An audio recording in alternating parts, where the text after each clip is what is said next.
अस्सलामुअलैकुम वरहमतुल्लाहि वबरकातुहू। दोस्तों, आज हम लोग यहाँ पे आए हैं पार्क में हेड मराला में, और यहाँ पे इंशाल्लाह आपको दिखाएंगे। एक छोटा सा पार्क बनाया गया है जो कि हेड मराला के किनारे के ऊपर है और हेड मराला ब्रिज के बिल्कुल साथ है।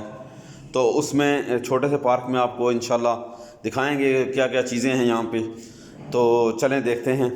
तो ये झूले हैं जो बच्चे अभी झूल रहे हैं। इसके अलावा यहाँ पे छोटी सी कश्ती है, झूला कश्ती जिसको बोलते हैं।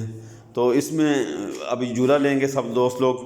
तो उसके बाद फिर मच्छी खाने के लिए चलेंगे हेड मराला में, तो वो भी आपको दिखाएंगे। तो सब लोग दोस्त लोग बैठे हुए हैं, तो आज काफ़ी अच्छे मूड और खुशगवार में।